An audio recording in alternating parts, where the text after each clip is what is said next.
Transmite LRA Radio Nacional, LS82 TV Canal 7, Buenos Aires, República Argentina, y todas las emisoras y canales que integran la cadena nacional de radio y televisión, directamente desde el Salón de Actos Felipe Vallese, en la sede central de la CGT de nuestro país. Es esta otra de las habituales reuniones del primer mandatario argentino, Teniente General Juan Domingo Perón, con los distintos sectores gremiales de nuestro país.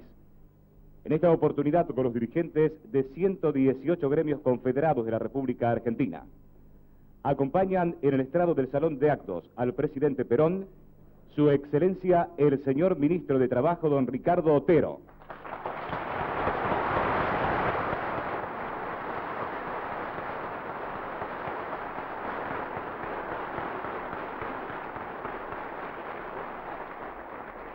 El señor ministro de Bienestar Social, don José López Rega.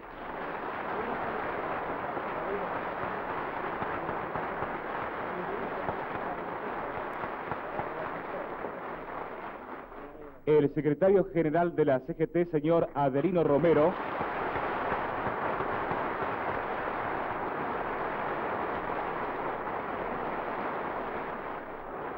Y todos los dirigentes de la mesa directiva de la Confederación General del Trabajo.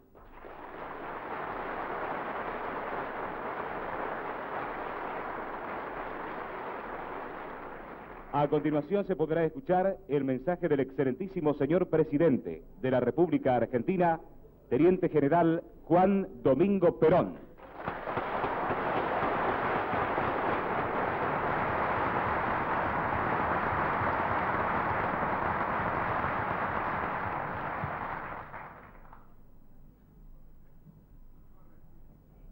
Bueno, compañeros, comienzo por agradecerles tan amable salud.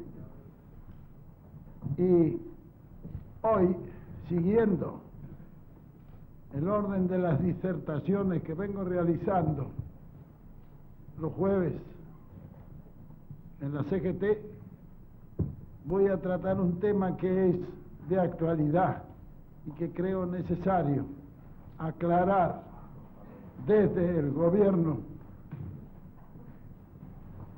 en un tema que está de actualidad, como es lógico, en la clase trabajadora. Se trata de la relación de sueldos y de costos de vida, o en otras palabras, precios y salarios. Tema de suma importancia para el mantenimiento de un equilibrio sin el cual generalmente el hilo se suele cortar por lo más delgado. Para esto quiero, en pocas palabras, historiar este desenvolvimiento en nuestro país. Hace ya 30 años, cuando se crea el justicialismo, nuestro país se encuentra en este aspecto en unas condiciones lamentables. En estos 30 años, todo el proceso social del país ha avanzado. En 1943, cuando empezamos a actuar nosotros, nuestro país no tenía casi industrias. Ni los alfileres que empleaban nuestras modistas acá en Buenos Aires se fabricaban en el país, todo venía del exterior. Nosotros iniciamos la industrialización del país. Es decir, fuimos convirtiendo una masa rural en una masa urbana organizada. Por eso, cuando se comenzó a trabajar sobre sueldos y salarios, preferentemente se comenzó por el trabajador rural. Desde Trabajo y Previsión, la primera reforma de fondo que se hizo fue el Estatuto del Peón. La situación de esos obreros rurales era muy próxima a la esclavitud, algunas veces peor, como he dicho muchas veces. Había peones que ganaban 10 pesos por mes, 10 pesos por mes, y el término medio de los salarios rurales no pasaba de 50 pesos por mes. Entre esto había que considerar todo el proceso de la yerba, del tanino, todos trabajadores rurales, indudablemente desorganizados y dispersos, de manera que no había nadie que pudiera ocuparse de la defensa de los intereses profesionales. El sector de la industria era insignificante. Yo recuerdo que cuando se hizo el estatuto del peón y obligamos a todo el mundo a poner un salario, porque 10 pesos no era un salario. En fin, se produjo en el campo nuestro un gran alboroto. La primera carta que recibí fue de mi madre, que tenía una estancia en la Patagonia, que me decía: si vos crees que yo le puedo pagar 150 pesos a los peones, te has vuelto loco.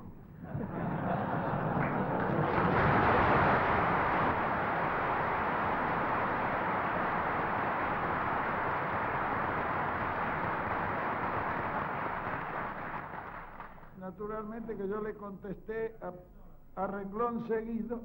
¿Cómo? A renglón seguido le contesté: si no podés pagar, tenés que dejarlos que vayan a otra parte donde le paguen. En vez de tener 20 peones, tenés 10, pero pagalos por lo menos.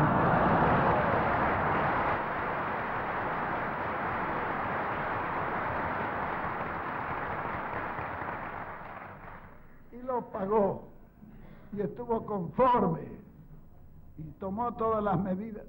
Bueno, cito este caso porque eso fue general en el campo, fue general en todo el país.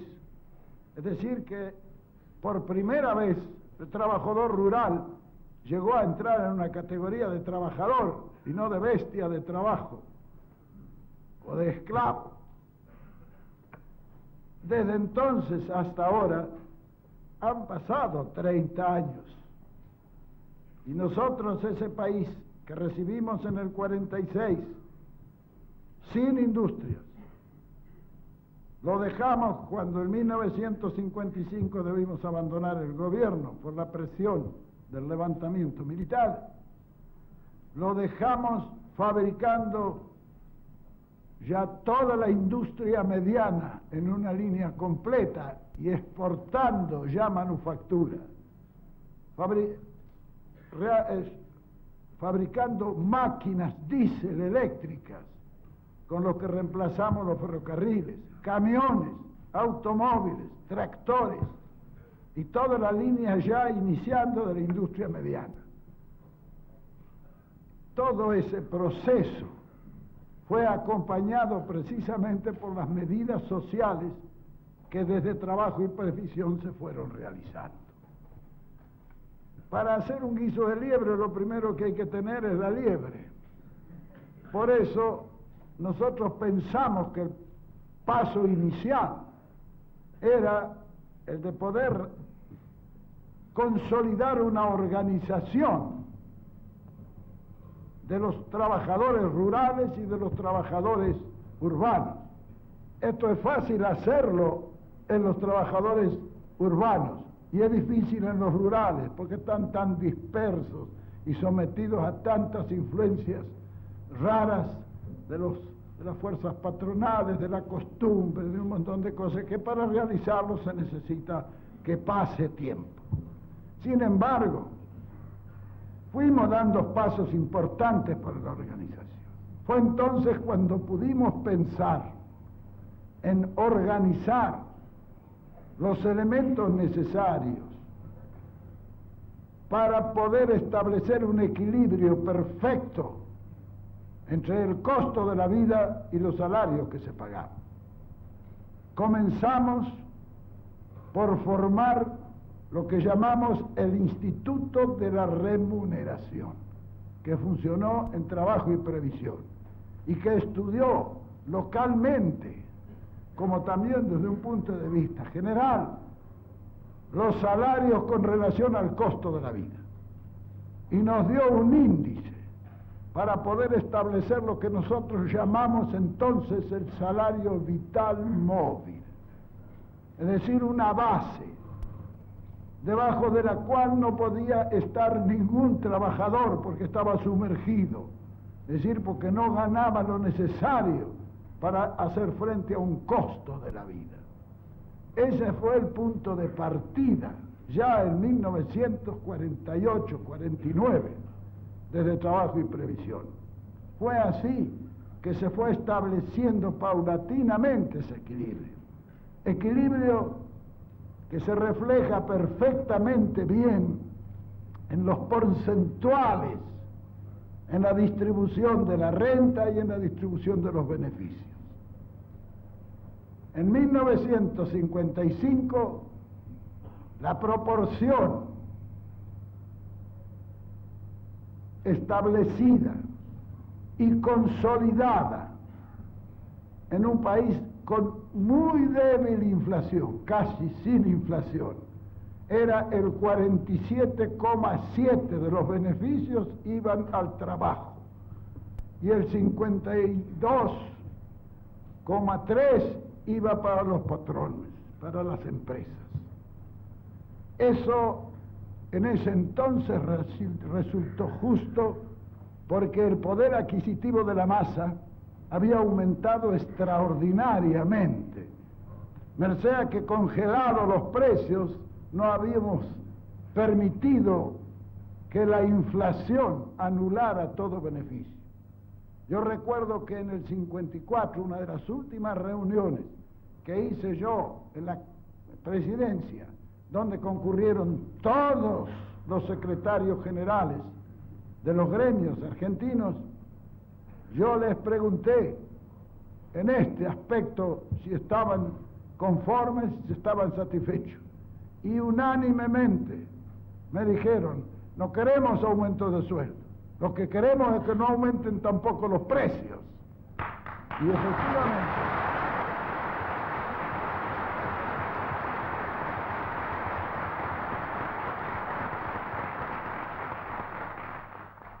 yo allí aprendí esta lección.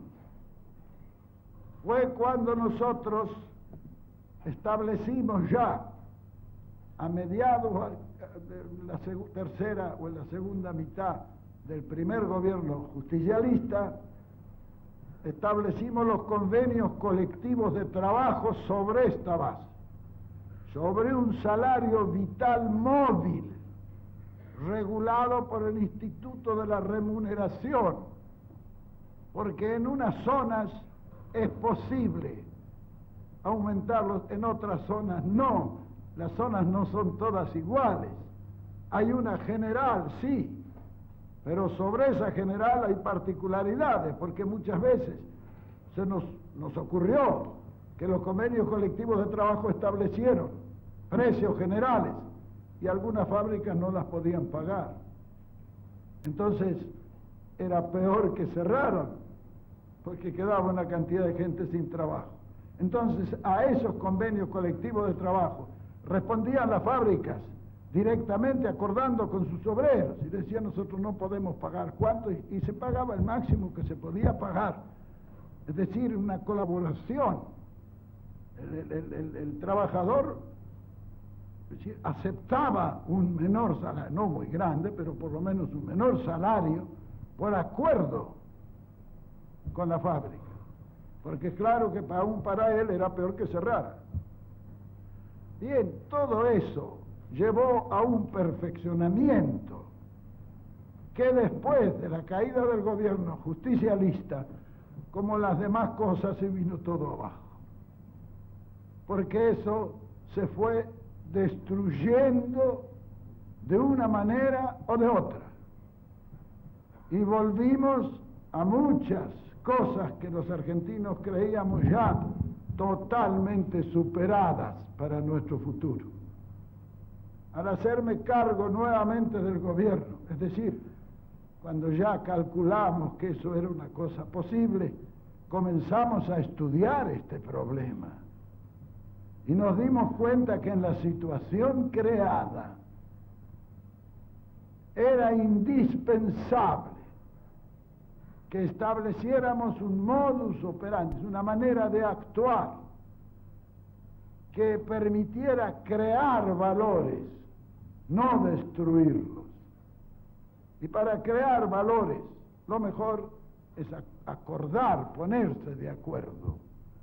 Porque la lucha, y bueno, la lucha es siempre una destrucción de valores. Y nadie en la vida, ni los patrones, ni los trabajadores, pueden mejorar con la destrucción de valores. Es necesario en esto tener una alta comprensión. Yo comprendo y entiendo que la misión del dirigente sindical es tratar de mejorar.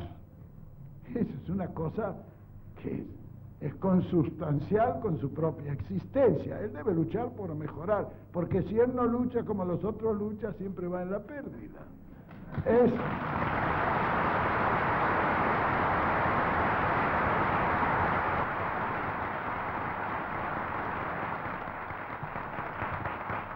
humano y es lógico que de buena fe cada dirigente quiera mejorar a su gremio. Yo recuerdo que en unas reuniones muy importantes que yo hacía en 1949 o 50 con los industriales para irlos convenciendo en la necesidad de ponerse de acuerdo. En aquella época no era posible porque los patrones no estaban organizados. Hoy es posible porque hoy son organizaciones las que comprometen y se entienden. Antes no había esa organización patronal, la creamos también nosotros. Entonces ahora es posible que dos grandes organizaciones se entiendan y se pongan a trabajar conjuntamente para el bien del país y para el mejoramiento de la clase trabajadora. Yo recuerdo que en una reunión me hizo mucha gracia y siempre me he acordado, porque un petizo así industrial que estaba de eso, me dice, pero es que los trabajadores quieren ganar cada día más. Y yo lo miré y le dije, ¿y usted no?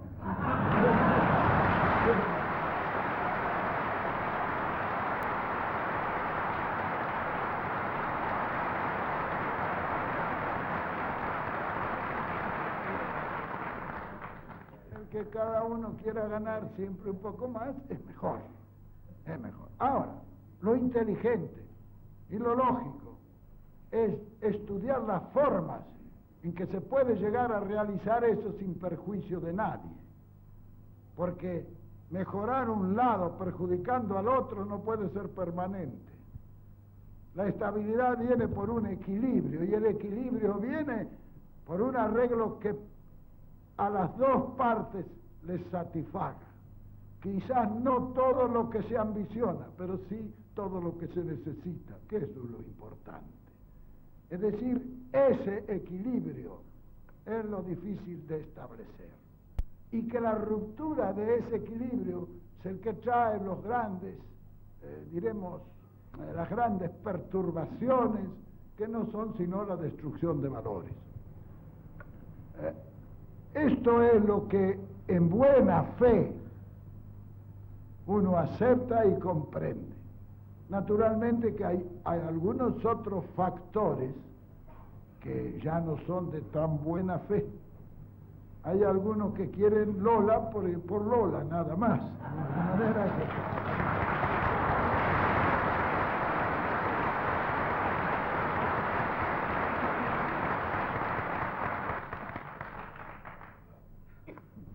frente a todo ese problema, antes de hacernos cargo nosotros de este gobierno, que para cualquier hombre es un presente griego, porque la situación en que hemos recibido el país es realmente lamentable, o era realmente lamentable.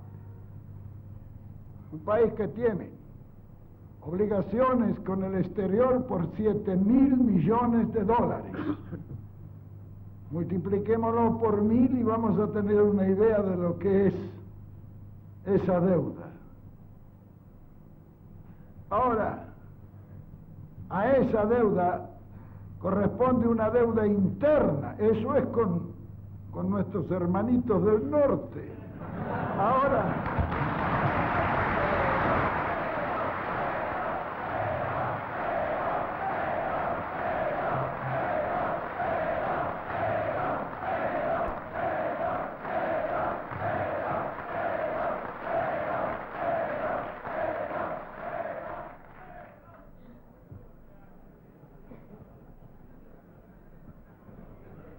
Ahora, en el orden interno, que también se ha generado una deuda inmensa como consecuencia de que todo era déficit.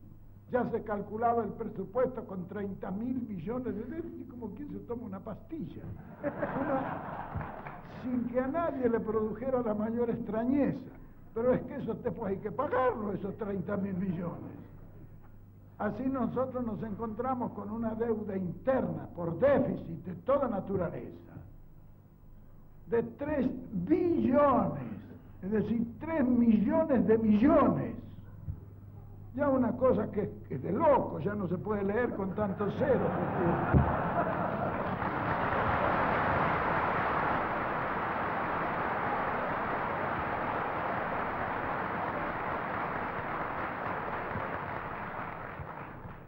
Y todo eso, compañeros, hay que pagarlo. Y de la única manera que se puede pagar es haciendo plata. Y como dice el tango, para juntar chirola hay que laburar. No hay otra manera.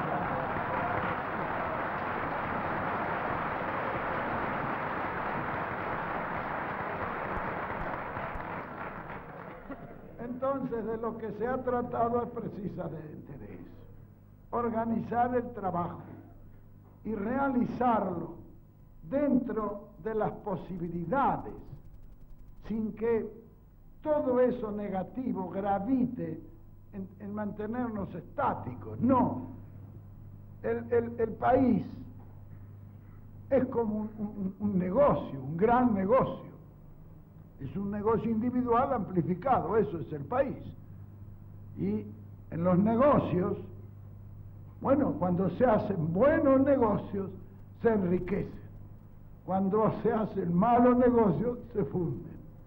Esto también cuenta para el país y para el Estado especialmente. Lo que tratamos de hacer es trabajar para crear, no dar pasos más largos que los que nos permitan los pantalones, pero tampoco quedarnos sentados. Le estamos dando a todo lo que es posible y ganando de todos lados un poquito. Observen ustedes que ya en lo que va de este tiempo, 6 meses, en la proporción de la distribución de beneficios, hemos pasado del 33%, que era lo que distribuían entre los obreros antes, al 42%. Ya en este momento ha aumentado al 42%. Tendemos al 50%, poco a poco, como hemos venido realizando esto.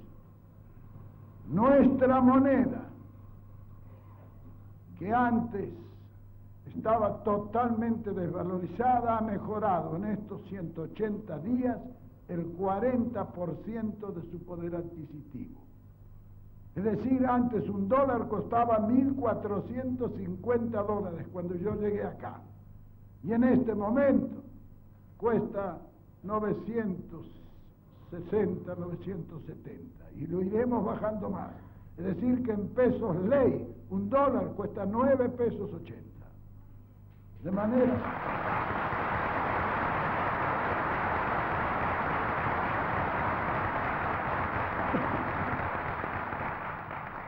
Cuando nosotros llegamos aquí no teníamos ninguna reserva financiera. Hoy ya tenemos 1.300 millones de dólares en la caja.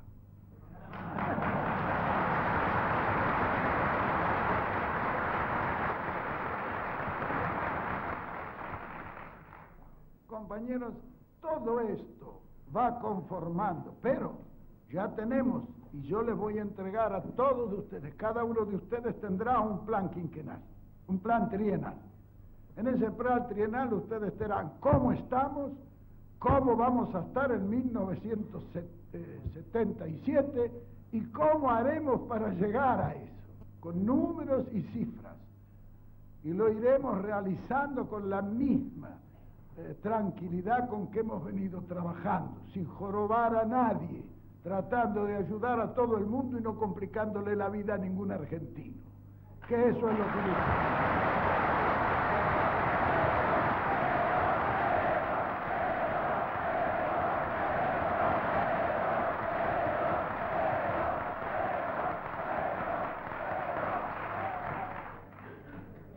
ya nosotros estamos aumentando nuestra producción industrial. Estamos comenzando ya la exportación en gran escala. Nosotros calculamos que ya este año vamos a tener, para empezar, al 31 de diciembre, una exportación de manufacturas por 150 millones de dólares. Gracias. Calculamos que para 1977 ya vamos a pasar los 500 millones de dólares anuales de exportación de manufactura. Nuestras fábricas van a triplicar su producción. Y de 250.000 unidades que exportamos ahora llegaremos a exportar 3 o 4.000. De manera que ahí está. Eso lo van a ver ustedes en el plan trienal, cómo se va a ir realizando todo ese esfuerzo y lo que representa todo ese esfuerzo como movimiento de capitales y de ganancias para el país, porque las compañías que lo hacen son compañías argentinas que reeditan acá sus beneficios y no en otras partes, porque también eso hay que cuidarlo. Ahora,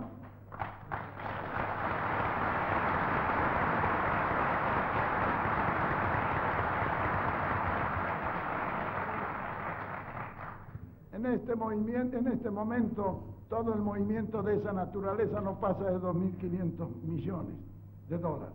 Pensamos que en el 77 estaremos arriba de los 6.000 millones de dólares en la exportación. De esos 6.000, unos cuantos miles quedan de ganancia, y no hay que olvidarse.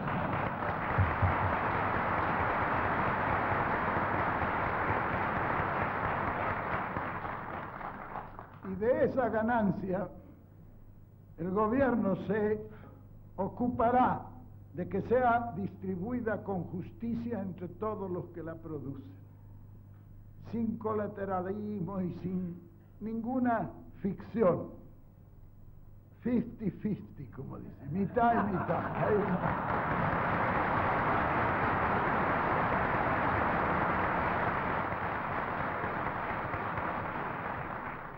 Es decir, que nuestro programa estaba basado en una expansión que es indispensable. Por eso hemos llegado a estos acuerdos, que nos permitan llegar a esa expansión sin dificultades, tanto en la zona urbana de la industria como en la zona rural del agro. El mundo actual está hambriento y nosotros fabricamos comida. Fíjese si no va a ser un negocio.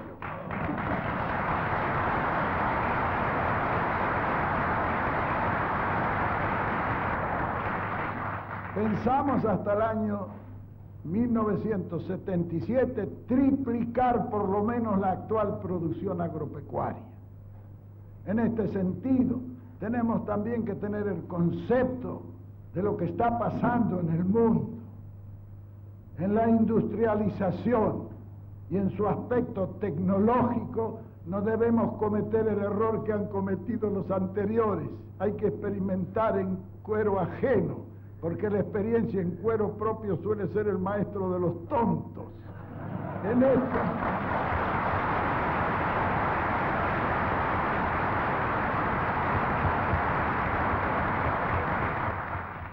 yo vengo de una región del mundo donde se ha elaborado toda la grandeza tecnológica de este mundo, que es Europa. Allí se agarran la cabeza y dicen: qué bárbaro hemos sido. hemos desarrollado tecnológicamente a raíz de extinguir todas las fuentes de producción ecológicas de nuestra zona. Y ahora estamos a merced de los que vendan materia prima. Los que venderán materia prima en el futuro somos nosotros.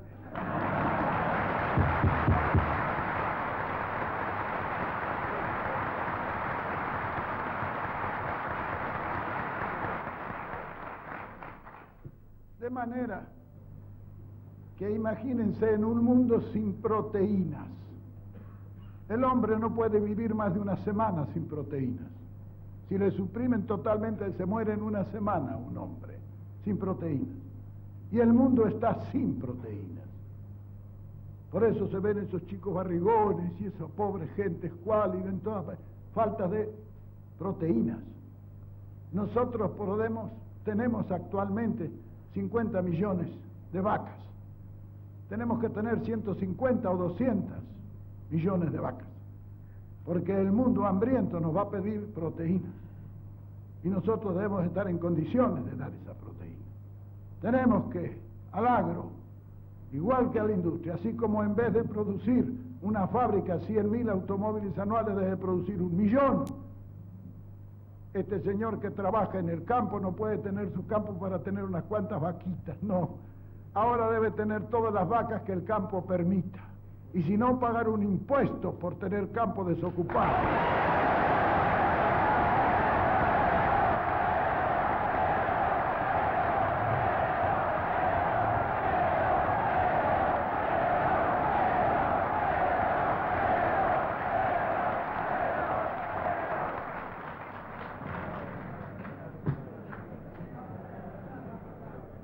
Compañeros, lo mismo ocurre con el agro.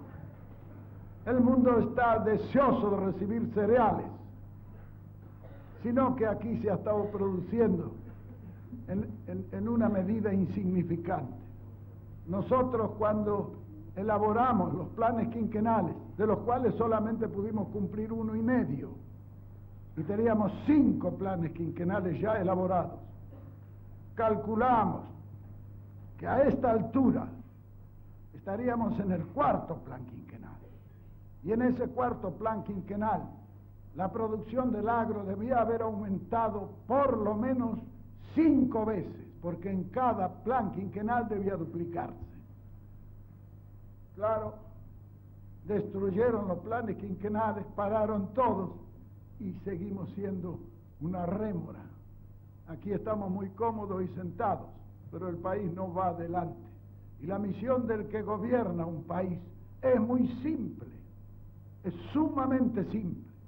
La obligación fundamental de un hombre de gobierno es hacer la felicidad del pueblo y labrar la grandeza futura de la nación.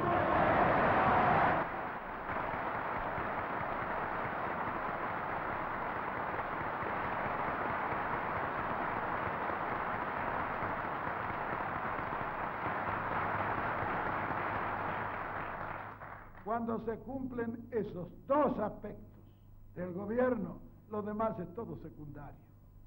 Hay que tener un pueblo feliz, sin excitaciones y sin apuros, trabajando tranquilamente por labrar esa grandeza a lo largo del tiempo. No hay que sacrificar una generación para que otra pueda disfrutar, que ese es un cuento ya muy viejo y conocido. Debemos trabajar despacio, en un ambiente de felicidad y de dignidad en ese trabajo, que piano piano llegaremos en los años y si no en los siglos a labrar la grandeza de nuestra nación. Por eso, compañeros, cuando debemos hablar de sueldos, o sea, de salarios y precios, tenemos que considerar todos estos aspectos. No podemos lanzarnos, diremos, a perturbar una acción que se va realizando. Yo jamás le he prometido al pueblo argentino nada que no haya sido capaz de cumplir. Hasta ahora jamás he prometido en vano.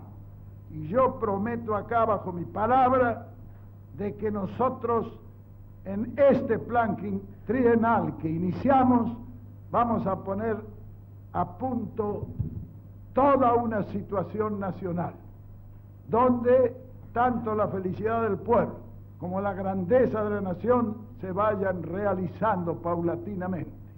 Pensamos que todo esto es posible. Claro que hay algunos que no quieren que sea así. De esos no nos ocupamos. A esos los dejamos porque esos no van a hacer tampoco nada. Cuando nosotros nos pongamos en marcha, en la forma en que el país está decidido a hacerlo, con paz, con justicia y con libertad, somos una aplanadora que el día que lo pongamos en marcha, pobre el que se ponga adelante.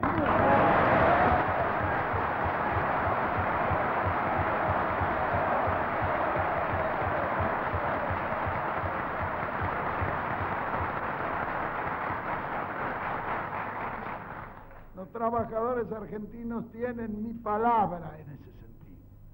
Yo les aseguro que volveremos nuevamente a los tiempos en que todo el mundo estaba feliz y tranquilo y el pueblo tenía un poder adquisitivo suficiente como para vivir en orden de dignidad y de felicidad.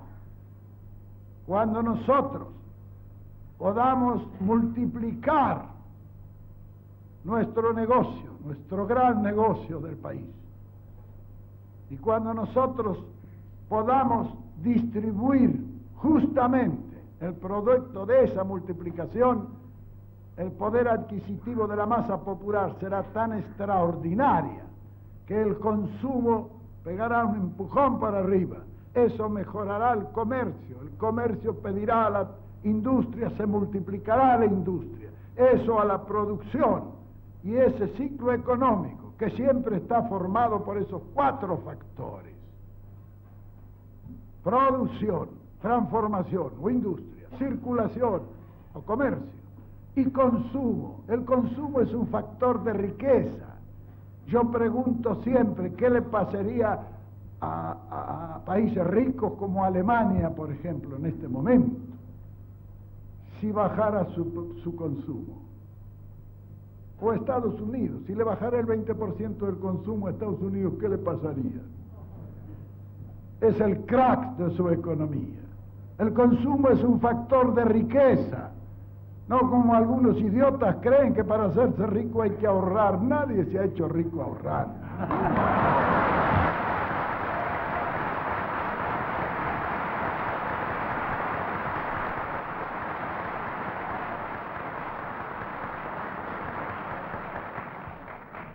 Se hace rico trabajando y haciendo buenos negocios, que es lo que el país está en este momento empezando a hacer, saliendo de una inercia estúpida que lo ha mantenido sumergido durante 18 años.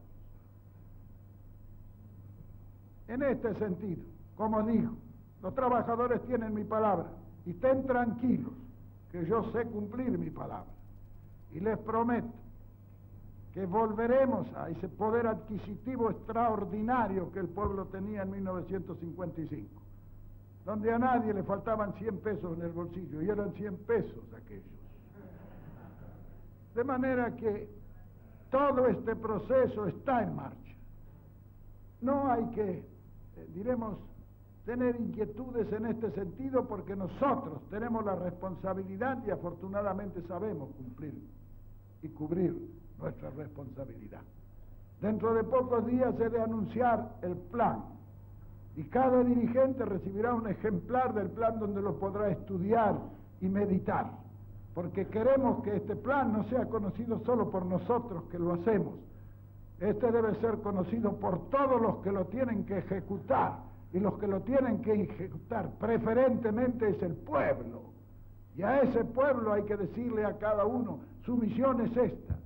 Convencido de que si a cada argentino se le dice cuál es su misión, la va a cumplir. En este momento en que todos estamos determinados a marchar hacia adelante y a no quedarnos sentados como hemos estado estos últimos años, hay que pensar que ya con lo que ha pasado es un indicio de que estamos cumpliendo. La sola valorización de la moneda, que es un índice importantísimo porque con eso aumenta el poder adquisitivo, la congelación de precios que por acuerdo de las partes se ha llegado a mantener. Mientras el poder adquisitivo aumenta por la valorización de nuestro signo monetario, el precio está estático por el compromiso contraído. Además de eso, el hecho de poder movilizar los grandes negocios para el país están indicando que a corto plazo todo esto va a satisfacer de la manera más absoluta. Y pasaremos de una economía de miseria en que ha estado viviendo el país a una economía de abundancia como la que ya vivimos en 1955, donde nadie que trabajara podía estar debajo de la línea vital que fijaba el salario vital y móvil. Debajo de esa línea no debe haber ninguno.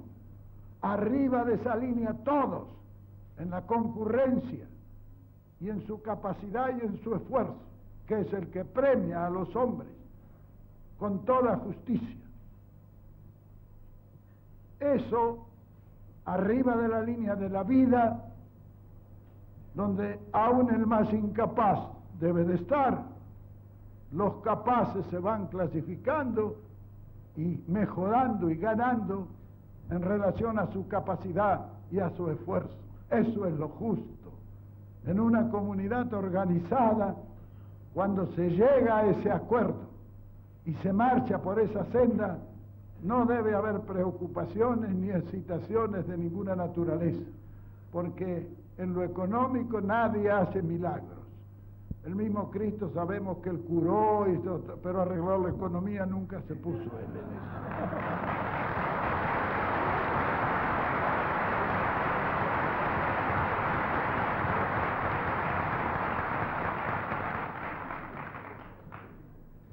Yo quería, compañeros, enterarles a ustedes, que son los que más me interesa que conozcan estos problemas, para tener una sensación real.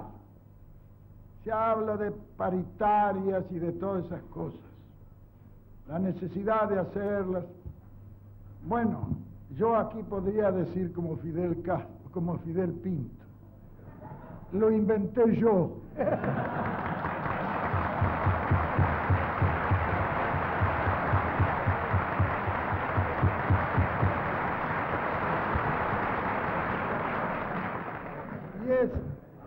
Y es cierto, porque las paritarias, es decir, los convenios colectivos de trabajo fueron una de las primeras grandes conquistas, pero nosotros las comenzamos a realizar cuando habíamos ya conseguido una economía de abundancia, porque los convenios colectivos en un periodo de abundancia aseguran la justicia, en un ambiente de miseria provocan la lucha, que a su vez es negativa para el mejoramiento de todos.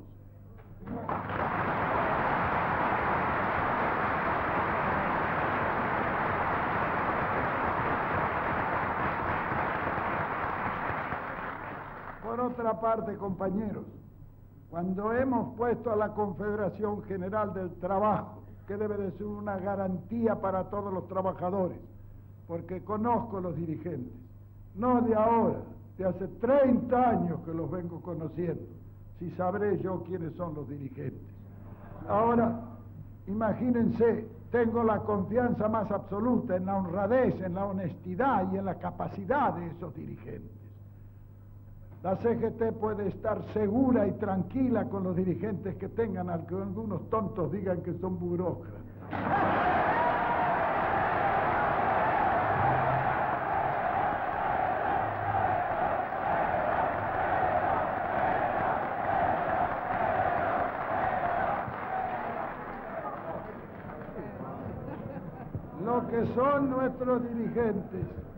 Lo que son nuestros dirigentes es responsables.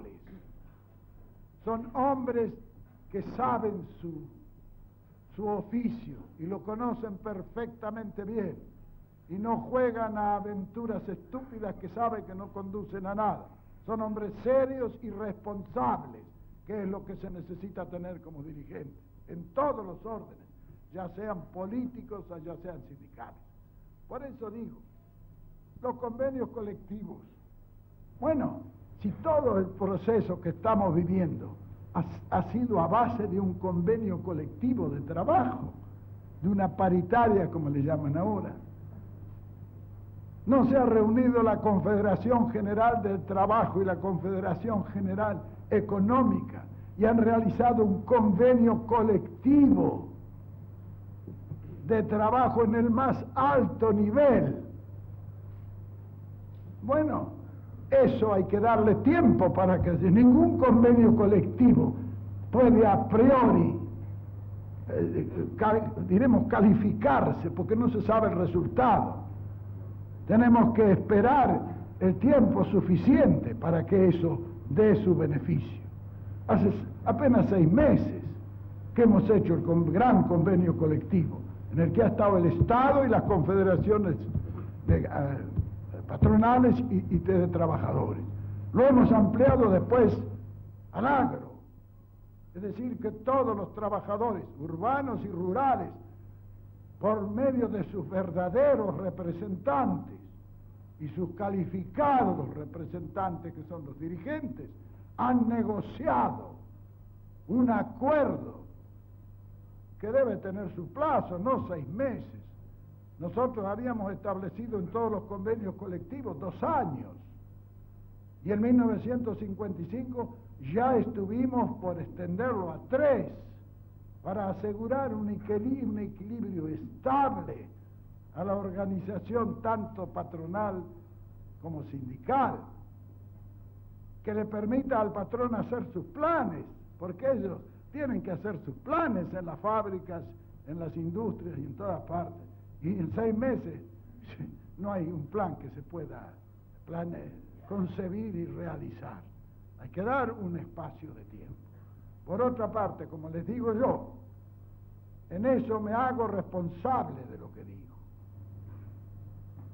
Nosotros, antes del año 1975, ya estaremos en una economía de abundancia. Habrá llegado entonces el momento de poner las cartas sobre la mesa y de distribuir con justicia y de la mejor manera los beneficios que este trabajo de 2 años o de 1 año y medio ya nos ha puesto en las manos. En ese momento entonces haremos todo y todas las cuestiones. Ahora creo que es el momento de trabajar con orden y con tranquilidad, permitiendo que este programa que establecimos hace 6 meses y que lleva ya tan buen resultado, porque ya hemos comenzado a recibir los beneficios.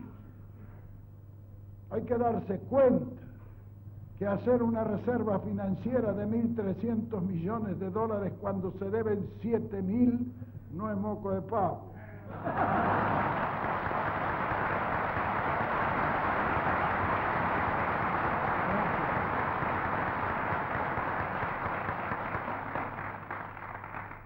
Bueno, compañeros, yo he querido hacer esta disertación referente a este tema porque quería que todos los compañeros tuvieran fe en nosotros, fe en el gobierno que jamás ha defraudado al pueblo, y fe en los dirigentes sindicales que siempre han demostrado un cumplimiento honesto y capacitado de su misión.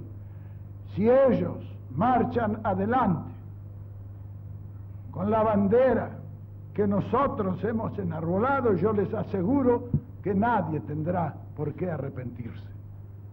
Si alteráramos haciéndole el gusto a muchos que quieren Lola, no tendríamos mucho que agradecer. Dijimos cuando iniciamos nuestra tarea, que necesitamos un margen para reconstruir el país. Estamos en plena reconstrucción. Antes de reconstruir al país no podemos poner en marcha una ampliación de todas nuestras cosas. A pesar de eso, ustedes ven que en el esfuerzo de la reconstrucción ya estamos mejorando la vida argentina. La hemos mejorado desde todo punto de vista, económica, social y espiritual. Yo veo la cara de los argentinos muy distinta que la que yo vi el 17 de noviembre del 72 cuando llegué.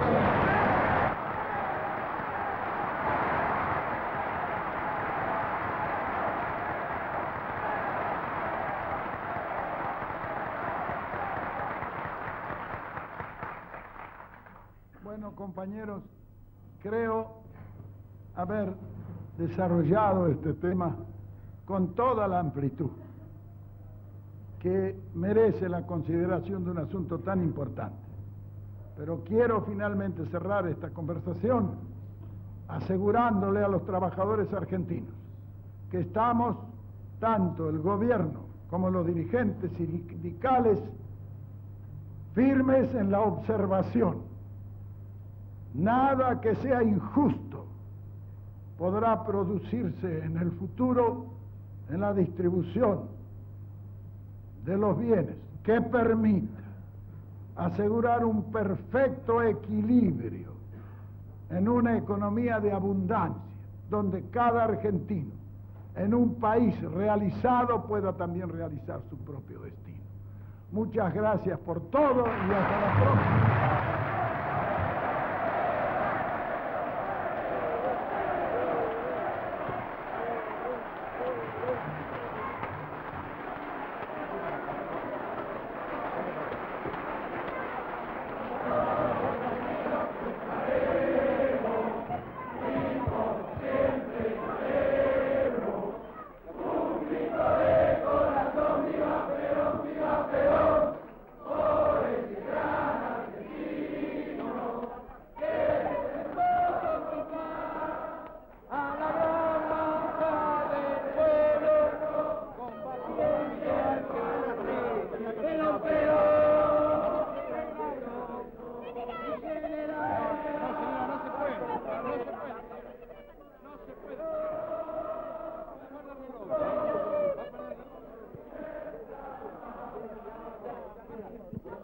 Señora, por favor, señora.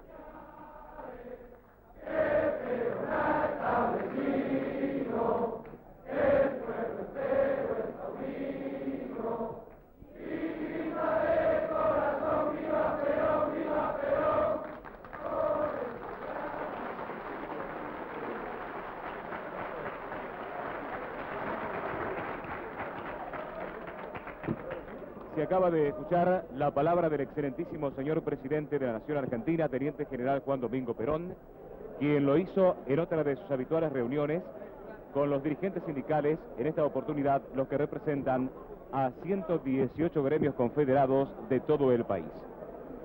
Directamente desde el Salón de Actos Felipe Vallese de la sede central de la Confederación General del Trabajo en la ciudad de Buenos Aires, ha transmitido LRA Radio Nacional, LS82 TV Canal 7 y todas las emisoras que integran la cadena nacional de radio y televisión, las que a partir de este instante continúan con la difusión de sus respectivos programas.